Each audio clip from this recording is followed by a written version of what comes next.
जिस तरीके से सर ने आपको बताया कि आईआईटी दिल्ली फैमिली साथ बैठी है, ये इंस्टीट्यूशनल मर्डर है। बहुत सारे लोग अक्सर दिल्ली विश्वविद्यालय में जो गेट नंबर 4 पे प्रोटेस्ट लगा है, वो डॉक्टर इत्तू के लिए नहीं लगा। पहले तो मैं ये बता दूं, बहुत सारे लोग जब भी वहाँ पे आते हैं सवाल करते हैं कि आपके साथ जातिगत भेदभाव हो रहा है, आपके साथ प्रताड़ना हो रही है, तो इसमें तो खाली प्रिंसिपल शामिल है ना, प्रिंसिपल का दोष है। तो प्रोटेस्ट कॉलेज के बाहर क्यों नहीं लगा लेते आप, उसके साथ लड़ाई है ना, बाकियों का क्या कसूर है। तो मैं आप सबके माध्यम से सबको ये चीज बताना चाहती हूँ कि ये बहुत बड़ी गलत फहमी है जिनको ये लगता है। देखो इंस्टीट्यूशनल मर्डर कैसे होते हैं, पूरा इंस्टीट्यूशन। आज दिल्ली प्रिंसिपल क्या है दिल्ली यूनिवर्सिटी की, सिर्फ एक टुच्ची सी एक छोटी सी एम्प्लॉय है, वो एक क्रिमिनल है जो वहां बैठी है, बहुत छोटी सी।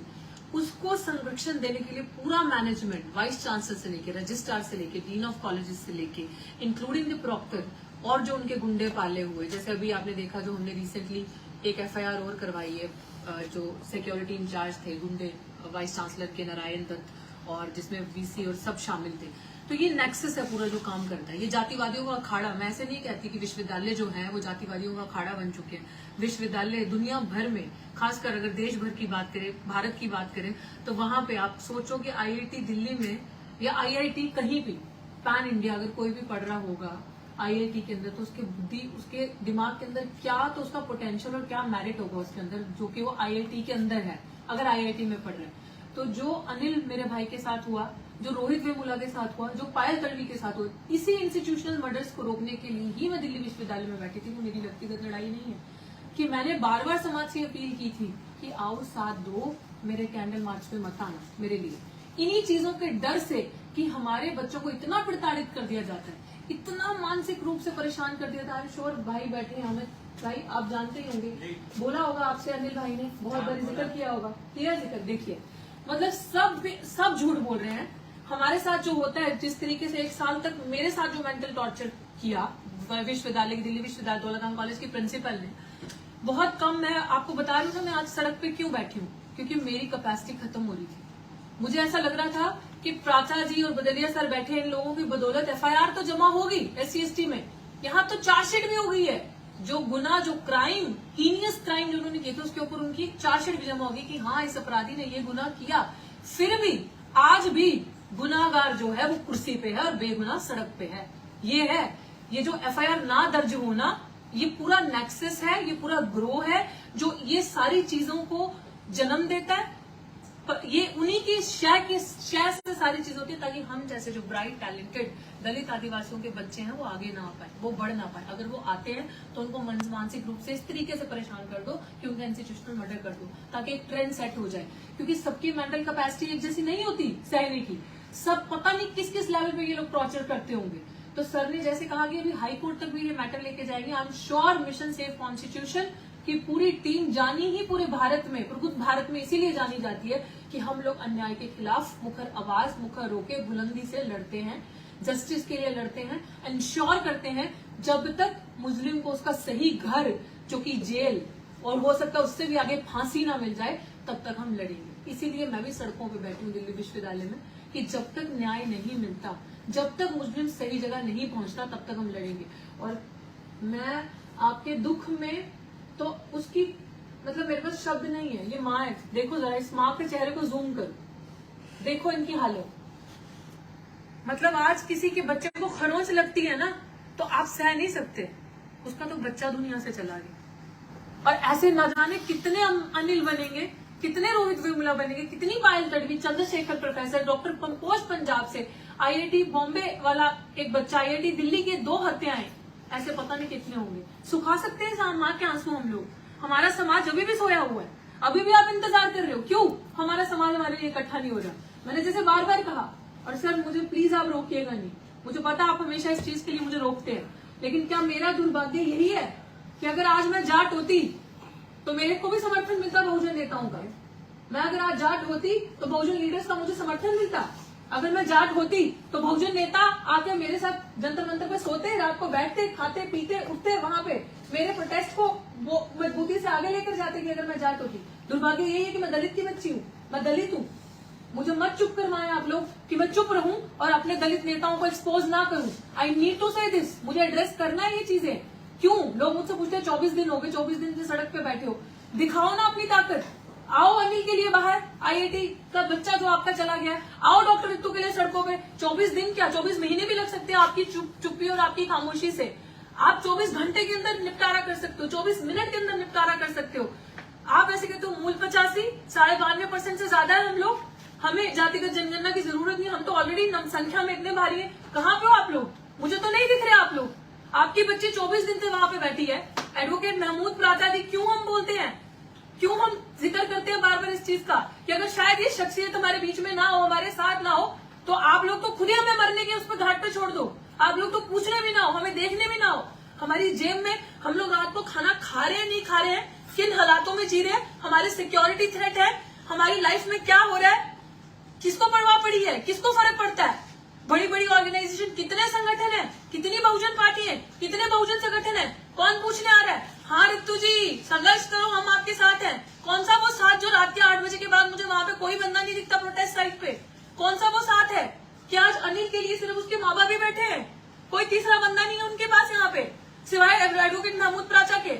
जब कोई दलित आदिवासी कहते ना, रीस सड़ो मत, रीस करो, रीस कंपटीशन करो, अगर कर सकते हो तो एडवोकेट महमूद प्राचा के साथ। हमारे लिए तो है दलितों का मसीहा भाई, हमारी तो बात ही वही सुनते हैं। हमारे लिए तो आके कोई नहीं मिलता, हमें तो यही सहारा मिलता है।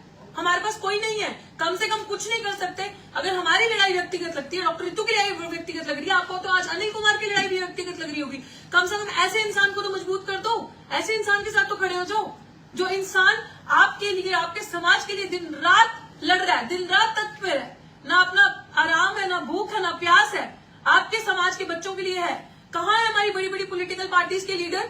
आज दलित बच्ची आपको गुहार लगाती है कि अगर आप वाक्य में अभी यहाँ पे समाज में किसी भी स्वर्ण समाज के बच्चे के साथ कोई अपराध हो, उनके आंदोलनों को चमकाने वाले, भीड़ बढ़ाने वाले सब दलित नेता होंगे, नंबर लगेगा। वो वाला दलित नेता चला गया, हम नहीं आया। तो आज अनिल कुमार समाज का नहीं था, डॉक्टर रितु समाज की नहीं है, आईआईटी से इससे पहले जो हत्या हुई वो समाज की नहीं है, आप लोग आयुष की हत्या हुई तो वो आपके समाज का नहीं है। आप लोग इंतजार करते हो, काम तो आप लोग कोई करते नहीं हो, समाज के लिए आप आते नहीं हो, आप लोग बस नंबर लगाते हो, एक चला गया तो दूसरा आएगा। ये बहुजन बेटी, दलित बेटी का दर्द है जो आज बोल रहा है। मुझसे मत पूछो आके कि कितना टाइम लगेगा, मत आना मेरे प्रोटेस्ट में ये चीज मुझसे पूछने के लिए कि 24 दिन हो गए, कब तक विचार है। तुम ही लोगों की वजह से तो विचार बनते हैं, तुम ही लोगों की वजह से तो आज नाकामी है कि 24 दिन से बेटी बैठी है वहां पे और उनके कान पे जूं नहीं रेंग रही। दिखाओ ना अपनी ताकत। कितने दलित संगठन है, कितने बहुजन संगठन है, दिखता नहीं है आप लोगों को बहुजन बेटी का दर्द? कर दो, 24 सेकंड के अंदर आप लोग हिला सकते हो, 24 मिनट के अंदर हिला सकते हो। जंतर मंतर पे जब जाट बेटियां बैठी थी तब तो नहीं आपने देखा था कि यहाँ पे लाखों की संख्या आएगी तब हम जाएंगे? यहाँ पे आप इंतजार करो, अरे मोर्चा उठ जाए, अरे थोड़ा सा बढ़ जाए, थोड़ा सा उसमें लोग आ जाए। कहाँ से लोग लेके आओ? लोग तो तुम ही लोग हो ना। किसान आंदोलन में भी जाने वाले तुम लोग, शाहीन बाग पे भी जाने वाले तुम लोग, जाट आंदोलन में भी जाने वाले तुम लोग, तो सब जगह तो जाने वाले तुम ही लोग हो। तो जब नहीं आओगे तो बहुजन बेटियां तो ऐसे ही बैठेंगी। इसी चीज को, मेरे भाई अनिल की हत्या ना होती, इसी चीज को रोकने के लिए तो सड़क पे बैठी हूं ना कि ये इंस्टीट्यूशनल मैटर रुक जाए। तुम लोगों का गला शिक्षा से ही तो घोटा जा रहा है। आ गया ना महिला आरक्षण, वही शर्म आनी चाहिए 131 एमएलए एमपीओं को। तुम्हारी वजह से महिला आरक्षण 33% पास हो रहा है। तुम कहाँ है तुम्हारी भागीदारी? वो तो ऐसा जेवर है जो सिर्फ स्वर्ण महिलाओं के लिए, जब मन करेगा पहनेगी, जब मन करेगा उतार के फेंक देंगी। क्यों, किस लिए वो आरक्षण सोचा कभी किसी ने? वो ना एससी के लिए ना एसटी के लिए, ओबीसी का तो है ही कुछ नहीं उसके अंदर। फिर किसके लिए बैठे हो? अभी भी बस जुबान सिर्फ ये देखना है कि किस दिन वहां पे 10,000 की भीड़ आ जाएगी। कहां से लेके आऊं मैं 10,000 की भीड़ वहां पे? तुम्ही लोग तो वहां आने वाले। शर्म आनी चाहिए आप लोगों को। आपकी वजह से आपकी बहुजन बेटी के लिए बैठी है। मत उम्मीद करो, जो भीड़ जुटाने वाले लोग हैं ना, तुम्हारे समाज के गरीब लोग हैं जिन्होंने सुबह कुआं खोद के शाम को अपने बच्चों को पानी पिलाना है, उनके पास खाना खाने को नहीं है। अगर आप ही लोग नहीं आओगे हमारे प्रोटेस्ट में, आप ही लोग चक्का जाम नहीं करोगे, है आप लोग बताते हो ना कि हम संख्या में इतने हैं, करो ना दिल्ली विश्वविद्यालय जाम, करो ना जाम सड़कें एक दिन के लिए, मांगो अनिल कुमार के लिए न्याय, मांगो डॉक्टर रितु के लिए न्याय, करो। चार्जशीट तक जमा करवा दी एडवोकेट महमूद प्राचा ने। अगर आप लोगों के अंदर दम है, चक्का जाम करके अरेस्ट करवा के दिखा दो। डीसीपी से लेके डीयू प्रशासन से लेके पुलिस प्रशासन तक सब मिले हुए हैं। काय की इतनी पावरफुल होगी वो प्रिंसिपल की आपको दिख नहीं रहा? चार्जशीट जमा होना मतलब कि जो उन्होंने दिल्ली पुलिस से चार्जशीट जमा करवा के दिखा दो आप SC/ST एक्ट में। SC/ST एक्ट में ये वकील नहीं होते तो चार्जशीट जमा नहीं होती। वो तो पता कि एडवोकेट महमूद प्राचा खड़े हैं, बचने का रास्ता नहीं है, इसलिए चार्जशीट जमा हुई है। अब जब जमा होगी है तो फर्ज क्यों नहीं निभा रहा समाज अपना, क्यों नहीं आगे आ रहा? अब आपके ऊपर ये सवाल मैं छोड़ती हूँ कि मिलेगा आपको दिलाना है न्याय अनिल कुमार को, आयुष को, डॉक्टर रितु को। आप देख लो कि अगर अभी भी आपने इंस्टीट्यूशनल मर्डर नहीं रोके तो जो मेरी जान माल को खतरा है, जो मुझे धमकियां आ रही है, जिसके ऊपर अभी FIR हुई है, महमूद प्राचा जी ने, बदलिया साहब ने FIR करवाई है थाने के अंदर जाके, दिल्ली यूनिवर्सिटी के VC पे, प्रॉक्टर पे, और वो गुंडा जो भेजा था उन्होंने नारायण दत्त पे, SC/ST एक्ट के अंतर्गत ये FIR हुई है। ये सारी चीजें अगर है समाज को दर्द तो बेटी का दर्द समझो, आओ मेरे साथ खड़े हो, इंसाफ दो हमें लेकर, अनिल को, मुझे, आयुष को इंसाफ दिलवाओ। शुक्रिया।